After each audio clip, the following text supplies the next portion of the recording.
Hello, this is T Chapman 500 with another devlog video.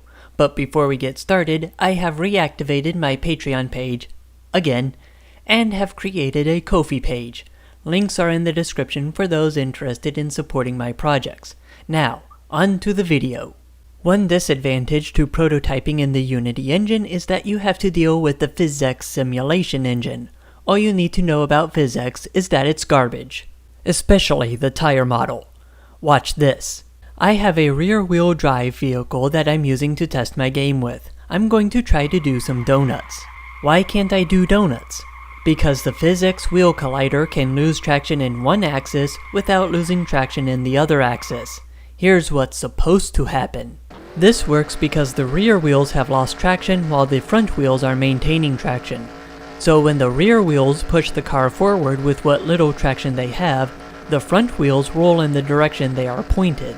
So the front of the car turns while the back of the car continues in the direction it was initially traveling in, all while the rear wheels constantly push the car in the direction the car is currently pointing in. While I could, in theory, write my own physics engine, the purpose of the prototype is not to have perfect physics. The purpose of the prototype is to allow me to implement a good race control and AI system, along with any other mechanic that the Unity engine doesn't have out of the box. The physics engine provided by the Unity engine is good enough to let me achieve these goals, for the most part. I still find it unacceptable that the PhysX tires lose traction in one axis at a time, and I will do that with a traction circle. Using Pythagorean theorem plus trigonometry, I can detect when the combined slip leaves the traction circle and calculate how much each axis contributes to the forces the tire is applying to the vehicle. Is it going to be perfect? Probably not, but it should still be better than letting physics kill the project's potential, and I'm liking the results so far, though it took me much longer than I care to admit to get this working properly. So here's how my new system works. When the combined slip is within the traction circle, both slip components contribute their maximum levels of grip. When the combined slip is outside of the traction circle, each component contributes only a fraction of its maximum grip. One downside to simply tacking on code to simulate combined slip is that once you exceed the tire's traction limit, the grip falls off like a cliff. A better approach would be to compress each component's slip curve instead of simply multiplying the final grip levels using trigonometry, as that would produce a more gradual fall-off in grip, but I'll take what I can get. I still have to implement stuff like different surfaces having different levels of grip, but I'm satisfied with the results so far. What I really want to do is get rid of this Infinity engine and replace it with something a bit more realistic. Okay, quick note here about compressing the slip curves in Unity. That is entirely doable, and I did end up doing that. But I also kept the grip scaling because discarding the grip scaling made the vehicle very, very twitchy. The vehicle still has a pull in whatever direction is downhill. Also, while this does help mitigate the effects of the garbage PhysX tire model, it does not eliminate them. For example, if you stop the car on a slope and then release the brakes, the car won't move until you apply a little bit of throttle. But there's nothing I can do about that without a fully custom tire model. Now I'm currently driving with a gamepad, so I've hard-coded a speed-sensitive steering system that boosts your steering at low speeds and gradually reduces that boost as your speed increases. Here are a couple of clips of me trying to debug the system. The system is currently hard-coded to work with the Torino City Superspeedway's oval configuration, but I'll figure something out. Speaking of which, this will probably be the last devlog video where you see this track in the prototype edition of this game. Now, about that engine. The current engine model used by the prototype edition simply scales a constant torque by the amount of throttle you give it. I call it the Infinity engine, and it's unrealistic to say the least. So it's time to make some virtual gauges. Alright, so a lot of time has passed between the last clip and this clip. I've been spending a couple of months on Sandbox++, and then a month or so on Solar Lander, specifically on the Lua API, which I intend to port into this game. Anyways, the graph you see here is straight from the NASCAR Sim Racing Cup engine. And one of the things I noticed about the idle throttle setting is that it seems to be a maximum throttle value for the idler, and the idler itself is going to be a PID loop that tries to keep the RPM between a specific range. I'm probably gonna have to implement PID loops anyways for the AI, but I did not anticipate needing to implement one for the engine idler. Now, going in game, you might have noticed a few changes with the HUD display. We have brand new steering, throttle, brake, clutch display, RPM gauge, leaderboard stats, and if I spawn in a vehicle, I can start the engine. Now, I don't have the idler logic programmed in yet, but we can start the engine, and we can send this all the way up to just over 10,000 RPMs.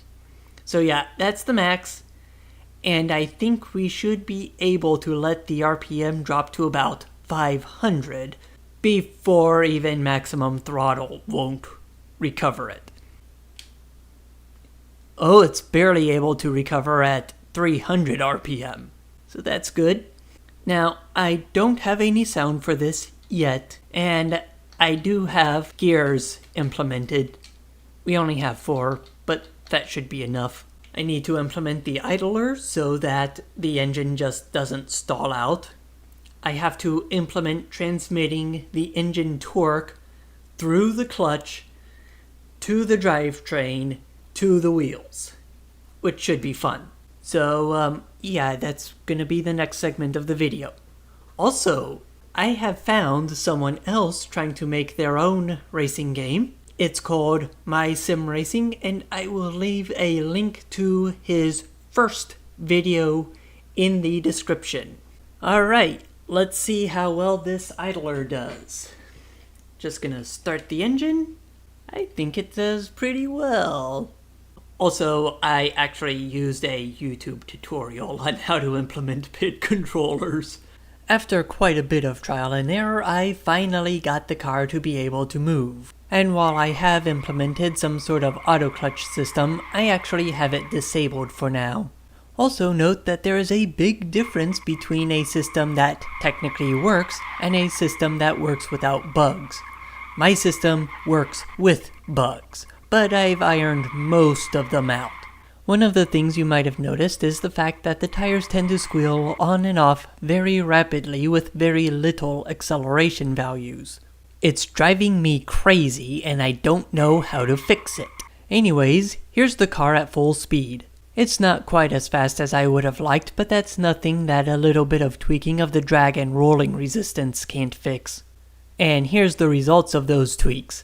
I also tweaked the gear ratios to basically have the maximum possible values. At first I thought this was a bug, but in hindsight this clearly is not.